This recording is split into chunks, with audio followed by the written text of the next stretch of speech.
amigos, quiero conversar con la gente, ¿no? Entonces, y que estamos aquí, hay algunas personas que quizás sean igual a ver, otro rasgo de personalidad, que tengan rasgo amable de la personalidad. Entonces, en este caso van a ser cordiales, las que tienen un poquito más de amigos, etc. Entonces, nos permite adaptarnos al medio y está muy en relación, por eso, con la inteligencia. A mí me gusta pensar que la personalidad y la inteligencia son dos caras de una misma moneda. ¿Sí? La inteligencia es esta parte cognitiva, fría, entre comillas, pero la personalidad es la que le va al lado. Pues, dependiendo de cómo me siento, voy a poder adaptarme al medio. ¿Ya? No es solamente la inteligencia. Y por eso mismo, en el ámbito clínico, es muy importante poder hacer esa correlación. Yo trabajo con personas que atienden trastorno obsesivo compulsivo, trastorno de personalidad, etcétera, etcétera. Y hay algunos hallazgos que hemos encontrado a partir de los perfiles cognitivos, ¿no? Este documento ustedes lo tienen en la plataforma, ya les he puesto descriptivo para el análisis clínico de la WISC. Está lo que llamamos el índice de comprensión verbal, que es la inteligencia cristalizada, cultural, académica. Cuando esta inteligencia es mayor, sensiblemente mayor que la inteligencia fluida, el razonamiento perceptivo, suele pasar que podemos decir que la persona tiene una inteligencia de buen nivel y prefiere la abstracción. Es lo que nos decía el doctor Flynn hace un momento, ¿no? Puede hacer esa abstracción, alejarse de las formas y tener debates ético-morales, interesarse por la filosofía, los conceptos, ¿no? Tal vez pensar en temas teológicos, etc. Tienen interés por los estudios y por la lectura, justamente porque es esta inteligencia cultural. Cuando esta inteligencia está más alta que la perceptiva, puede también reflejar trastornos neuróticos, ¿ya? O enfermedades orgánicas del cerebro. Trastornos neuróticos en el sentido de preocupaciones, trastornos neuróticos en el sentido de obsesiones, por ejemplo, avalanchas de pensamientos. Son personas que piensan mucho, ¿no? Son invadidas por sus pensamientos. Este índice de comprensión verbal, cuando es significativamente muy superior, por ejemplo, más de 20 puntos superior al razonamiento perceptivo, es muestra de una desorganización psicológica subyacente. Es decir, que mi habilidad verbal está muy arriba y mi habilidad perceptiva puede estar, digamos que esta es la normal, ¿no? La habilidad perceptiva está muy cerca de lo normal, pero mi habilidad verbal está muy por encima de lo normal. ¿Esto implica qué? No solamente implica que soy un genio leyendo o filosofando, sino conlleva en sí mismo una desorganización psicológica, en el sentido de que hay una sobreimplicación del intelecto en la vida misma. Sobre todo les pasa a los niños. Hay niños que son súper estudiosos, leen mucho, hacen sus tareas, tienen su inteligencia verbal así, y la inteligencia perceptiva bien por debajo. Entonces, ¿qué les pasa? Nos puede estar indicando a nosotros que este niño tiene una angustia en su vida y está utilizando un mecanismo de defensa, una estrategia para lidiar con sus preocupaciones de vida que se llama intelectualización. El niño no quiere pensar que sus papás se están divorciando o que un traumatismo ha pasado, entonces se sobreimplica en los estudios.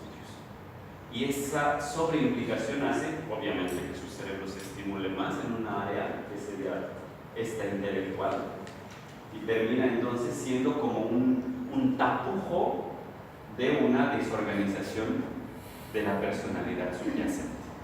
¿Ya? Normalmente este tipo de estrategias son eficaces hasta el inicio del colegio, más o menos. Porque es fácil meterse en los estudios, ¿no? A las tareitas, esto, aquello.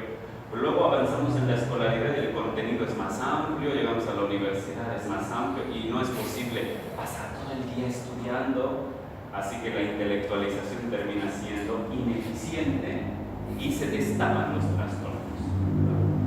No es raro el caso en que ustedes hayan escuchado: este chiquito era tan estudioso, le interesaba tanto, y de pronto se ha convertido en alguien que ni le interesa estudiar, vive en la calle, etcétera, etcétera, ¿no? Se ha destapado la desorganización. Así que hay que tener cuidado cuando tenemos esa inteligencia verbal muy grande y la inteligencia perceptiva muy abajo. Ahora, luego, no todas esas diferencias significativas implican necesariamente eso, pero es una pista. Cuando es al revés ya también, cuando la inteligencia fluida es superior a la inteligencia verbal, lo que tenemos es que es posible que se esté indicando un estilo cognitivo independiente del campo. ¿Ustedes conocen los estilos cognitivos? Si no los conocen, les aconsejo realmente que puedan introducirse en el tema, sobre todo aquellos que trabajan en el campo educativo, porque les va a ayudar muchísimo a hacer sus terapias, los estilos cognitivos. Existen 4 tipos cognitivos, estilos cognitivos. 2 de ellos son el independiente del campo y el dependiente del campo. El estilo dependiente del campo hace que el cerebro funcione de manera que la persona está atenta a lo que pasa en un contexto, mira con detalle, analiza qué es lo que sucede para poder tomar sus decisiones. Entonces, quizás algunas personas ayer han entrado al aula o la primera vez que vinieron a una clase en esta aula y observaron dónde me siento, allá y incluso por ese lado hay más ruido, aquí está cerca del baño, aquí está más cómodo, etc. Y tomaron su decisión. El otro estilo cognitivo, que es el independiente del campo, hace que las personas actúen más de manera impulsiva, porque no observan qué es lo que hay a su alrededor, están ensimismadas, ¿sí? Y tienen un objetivo, ¿no? Quiero sentarme, y no importa si es al rincón o donde sea, y se sientan. Entonces tienden a tomar unas decisiones guiadas por el impulso. Así que las personas que en nuestros test de inteligencia puntúen con una inteligencia fluida mayor a la verbal, tienden a ser personas guiadas por este tipo de estilo, independiente del campo.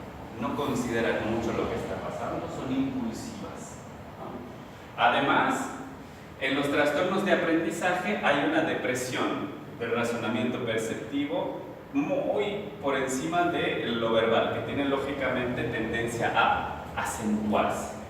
A ver, ¿qué es lo que sucede aquí? En los trastornos del aprendizaje, como déficit de atención, como dificultades de memorización, lo que va a pasar es que, como no puedo aprender, mi inteligencia verbal va a bajar y se va a mantener mi inteligencia fluida, que es la natural, con la que he nacido. Entonces, eso también a nosotros nos va a confirmar que efectivamente puede estar habiendo un problema de aprendizaje. Si la inteligencia verbal es más baja que la fluida. Luego, también nos puede indicar que haya un retraso verbal a nivel de la articulación, de la habla, que puede deberse a la insuficiencia del medio familiar. Es decir, la inteligencia cristalizada depende del lenguaje para medirse, para evaluarse, para desarrollarse. Entonces, si tengo inteligencia cristalizada baja e inteligencia fluida alta, obviamente significa que mis habilidades verbales adentro de mi cabeza están bajas, pero también puede ser afuera, ¿no? Quizás no articula bien el chico y lo puedo ir anotando. Y ahí entra lo que ustedes me decían ayer. Eso puede estar siendo causado si es muy chiquito la persona, si es muy chiquita, porque la familia no está estimulando, porque no le están hablando, porque lo dejan todo el día solito, ¿no? Y el cerebro necesita estímulo para funcionar. No, si el chico está en su casa y no hace nada, nadie le habla, las habilidades verbales no se van a desarrollar. Una mala escolaridad también. Puede ser que la escuela no esté funcionando nada bien.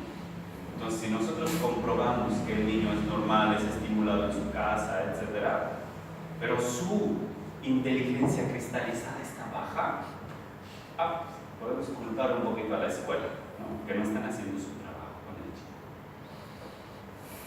Una inmadurez, alteración del orden natural del desarrollo que va de la acción al pensamiento reflexivo. Dificultades de acceso al simbolismo. Cuando los neurólogos describen, hay una inmadurez en el cerebro, ¿no? Implica esa diferencia. El niño es hábil haciendo cosas, pero no accede a la abstracción, no planea lo que hace, es llevado, es guiado por su organismo, ¿sí? Él quiere ese juguete, va, lo toma, pero no se da cuenta de que ese juguete es de otra persona y que al tomarlo le va a hacer llorar al niño que está enfrente, ¿no? No hay esa como, no se realiza una conexión adecuada entre el pensamiento y la acción, ¿no? A ver, ¿qué pasaría si el índice de comprensión verbal, que es la inteligencia cristalizada, está baja, pero el índice de razonamiento perceptivo, que es la inteligencia fluida, también está por debajo de lo normal? ¿Qué pasaría? ¿Qué es eso?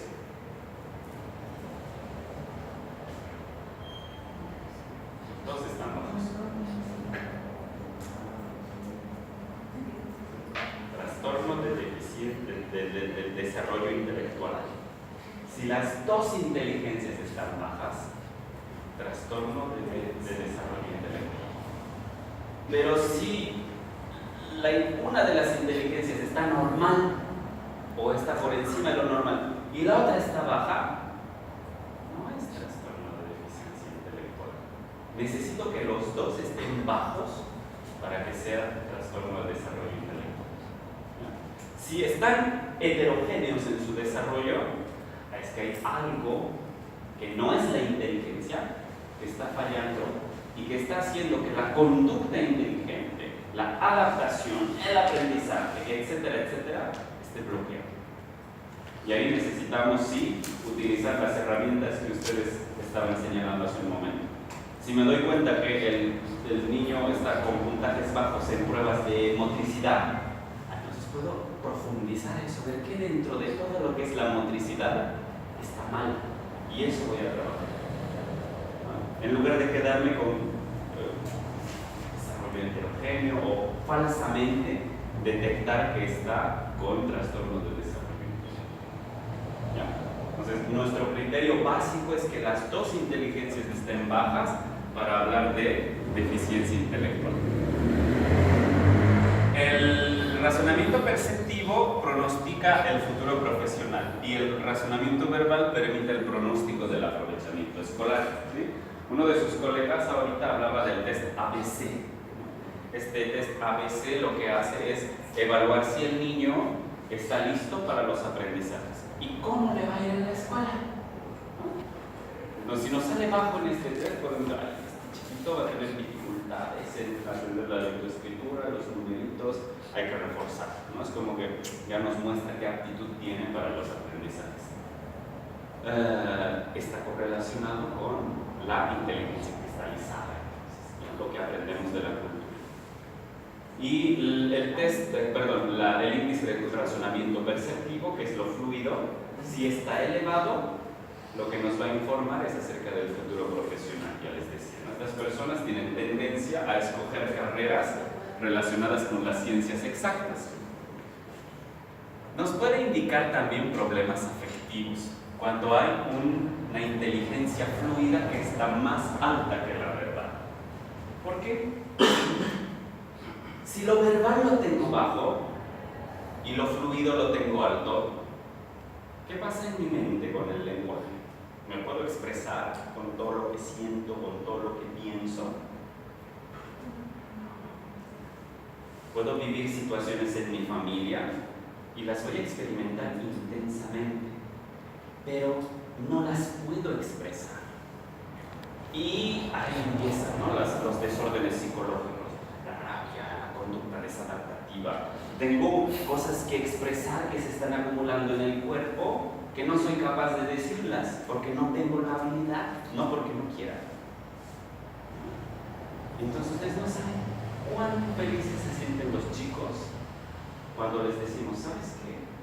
A tu cerebro le gusta mucho pensar, mucho sentir, pero parece que no le gusta o no sabe cómo decir las cosas.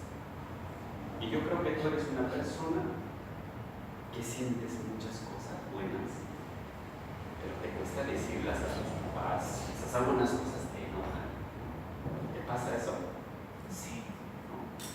Muchos comienzan a llorar en la sesión neuropsicológica, que no es para nada psicológica, ¿no? Pero es como que se da un tiempo también para que la persona exprese por primera vez todo lo que antes no había podido verbalizar, ¿no? Y sobre esos hallazgos que tenemos a partir de los test de inteligencia, podemos reportar al psicólogo clínico, decirle, hay una inteligencia verbal que está baja y por eso este chico no expresa. Los psicólogos tienen otras teorías, dicen, hay represión, hay inhibición, ¿sí? Es lo mismo, hay inhibición porque hay unas aptitudes cognitivas que están desarrolladas de manera desequilibrada, ¿no? Luego, estas personas también pueden tener otros problemas afectivos relacionados con no soportar, por ejemplo, que las recompensas sean diferidas. ¿Qué implica esto? Los chicos que tienen razonamiento perceptivo elevado, es decir, la inteligencia fluida, esta inteligencia fluida hemos dicho que es la que está desde nuestro nacimiento, ¿ya? Y está basada en nuestro organismo, en lo que sentimos, cómo procesamos las informaciones de nuestro cuerpo en función de nuestras necesidades, de nuestros deseos, de lo que consideramos peligroso. Entonces, muy ligada a nuestro cuerpo. Entonces, los chicos que tienen más inteligencia perceptiva tienen dificultad para controlar su cuerpo. Es decir, yo quiero tomarme un helado, me lo está pidiendo el cuerpo, hace calor, ¿no? Pero la cultura me ha enseñado que no me puedo salir de clases si estoy en clases. O si quiero salir tengo que pedir permiso, ¿no? Entonces, mi cuerpo me dice, vamos al helado. Y luego, mi conciencia cultural, mi inteligencia cristalizada interviene y me dice, no es correcto. Entonces, inhibimos, nos aguantamos, ¿no? Pero si la inteligencia verbal está baja, no hay cómo frenar, no hay control de la conducta. Porque es lo que llamamos control de la conducta. Es nuestra voz interna, nuestra voz de la cultura que nos dice, no es socialmente aceptable. Te van a reñir si lo haces. Así que son más impulsivos, no se inhiben. Y es interesante también, porque estos chiquitos, los adolescentes que tienen inteligencia fluida más elevada, les encanta estimular el cuerpo, les encanta sentir cosas agradables. Entonces, yo digo a los papás, sobre este resultado, a mí no me extrañaría que a su hijo, por ejemplo, si ustedes tienen helado en la casa y a él le gusta el helado, pues ni siquiera les va a dejar un poquito a ustedes, a ver que se va a comer todo. Me dicen, sí, este último tiempo estaba en un peso. O no me extrañaría que se meta a su cuarto y va a escuchar la música que le gusta, pero además con mucho volumen. ¿Por qué? Porque ellos sienten a través del cuerpo. Necesitan la estimulación fisiológica. Es chistoso también porque estos niños, estos adolescentes que tienen inteligencia fluida más elevada que la inteligencia verbal, son como niñitos pequeños, necesitan siempre contacto. Entonces es gracioso porque a las mamás parece que su hijo, o sea, a mí no me parece aniñado, pero no sé, siempre busca que le abrace. Así es que él necesita sentir el cuerpo para sentir que se le quiere o para expresar el cariño, ¿no? Mientras que los que tenemos inteligencia verbal más elevada que la perceptiva, somos los fríos. Decimos, sí te quiero, pero nunca más. O ni siquiera te quiero. Lo pensamos bien, abstraemos de respeto. Usamos más el lenguaje para tratar de estimular a la persona y no usamos lo físico. Ese es el estilo que yo tengo, yo me conozco así. Yo tengo una inteligencia verbal que en mi caso está superior a mi inteligencia perceptiva, a mi inteligencia fluida. Entonces me va muy bien porque yo a mi paciente en terapia cognitivo-conductual nunca lo voy a tocar, ¿no? Si lo veo llorando, nunca le voy a abrazar, ¿no? No necesito eso. Mi estilo, inclusive profesional, es construir a través del lenguaje. Entiendo que para usted es una situación muy difícil y si necesita tiempo de expresarse, puedo dejarle unos minutos solo. Sí, por favor, aún me salgo. Mientras que otros terapeutas dirán, hay que acompañar al paciente, ¿no? Pero eso ya depende del estilo de cada cual, ¿no? Proviene también de estos factores. Esto es importante. Los niños con inteligencia fluida superior a la verbal no soportan que los contactos o las recompensas sean atrasadas. Si hemos prometido a un niño con inteligencia fluida elevada que si acaba su tarea le vamos a llevar al parque, va a ser un berrinche si no lo hace. O es más, si realmente le motiva lo que hemos prometido, ni estando a la mitad ya va a querer irse.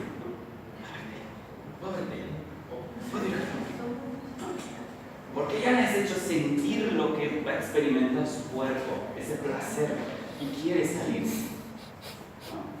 Entonces, ocurre lo mismo cuando, normalmente el desarrollo cultural nos lleva a que esas estimulaciones físicas y sensoriales se traspasen progresivamente al lenguaje. ¿Sí? En lugar de decirle o de darle un objeto que le estimule, le digo, muy bien, has hecho un buen trabajo. Y eso tiene que resonar en el organismo de manera que me siento bien. Y ya está, basta. Pero para estos niños es difícil. Y el trabajo, una parte del trabajo, cuando hay esa diferencia en perfil, es enseñarles a los papás primero a no darles todo lo que se les ocurra para chantajear. Aquellos chantajistas perfectos, son expertos. De primera, de segunda y de tercera. De cualquier edad. Entonces se trata también de hacer un trabajo con los papás. Si ustedes no saben cuánto valor tiene que ustedes informen a los papás sobre la base de un test de inteligencia bien analizado, bien aplicado, ustedes pueden sacar tanta información que los papás se van a ir felices de su consulta. ¿Sí? Se van a ir felices. En ocasiones saturamos al niño de pruebas y más pruebas y más pruebas de todo tipo, ¿no? Y nuestros informes son difíciles de estructurar porque cada prueba tiene un puntaje diferente. Unos son sobre 10, otros sobre 50, otros sobre 100, otros sobre 4000. Pero tenemos que poder escoger aquellos test a los que podamos sacarles el punto. Y en este sentido, las pruebas de inteligencia son muy buenas. Ustedes ven, nos informa de la adaptación, del aprendizaje, del futuro profesional, de la personalidad, del procesamiento de la información del organismo y la conducta también, cuando son analizados en profundidad. Igual, problemas de socialización. Nos puede informar este perfil divergente, fluido y verbal por debajo, que hay problemas de socialización. ¿Por qué? Porque en la socialización privilegiamos lo verbal.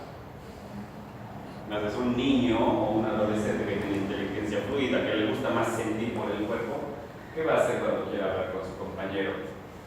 Hola. O ni siquiera le va a hablar, lo empuja. Y en realidad para él significa un contacto, un saludo, ¿no?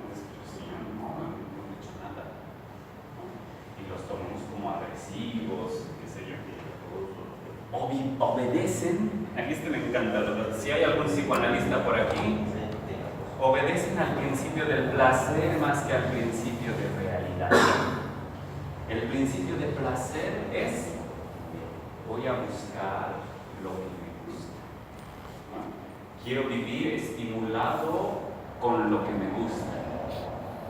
Entonces, si encuentro chocolate, me lo voy a comer todo.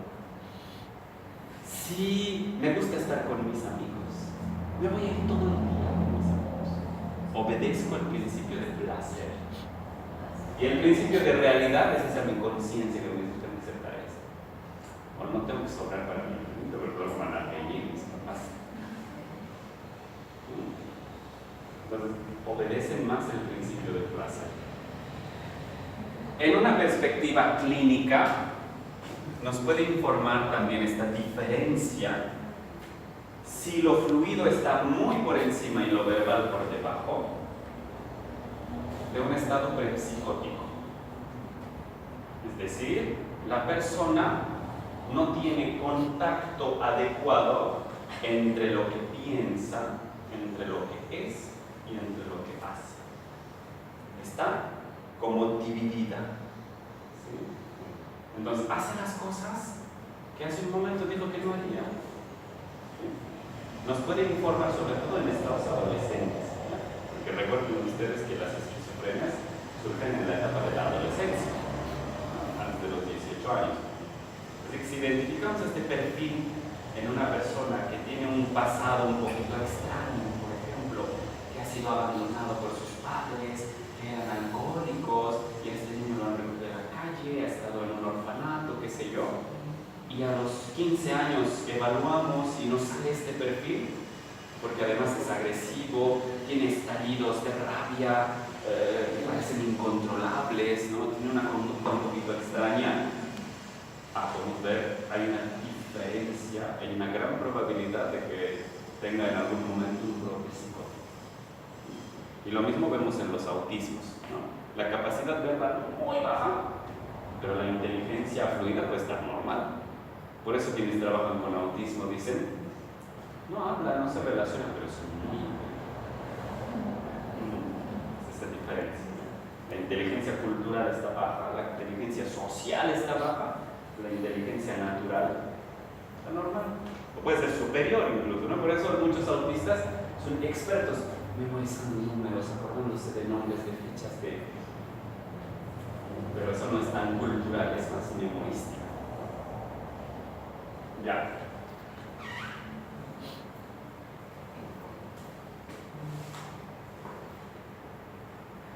Bueno, esto ya lo hemos hablado. ¿Qué hora es? 12:20. ¿Tienen alguna pregunta? Yo he hablado mucho en estos últimos minutos he hablado mucho.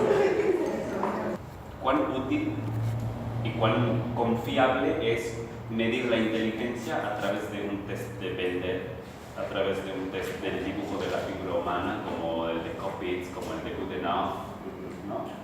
¿Será que realmente nos informan sobre la inteligencia?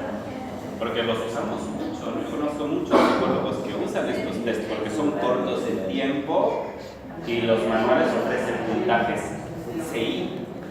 Entonces, desde su experiencia, yo quiero que me cuenten en ese foro, que nos cuenten cómo los usan, cuándo los usan, si le ven algún defecto, si le ven alguna ventaja. A ver.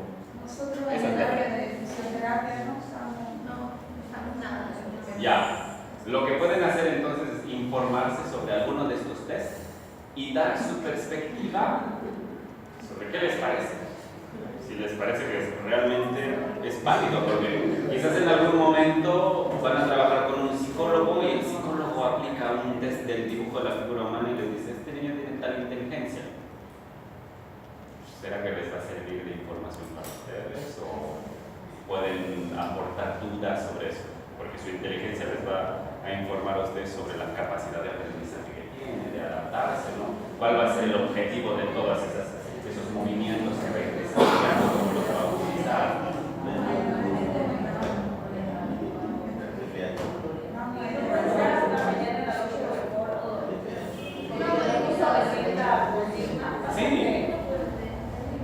No, No hay tampoco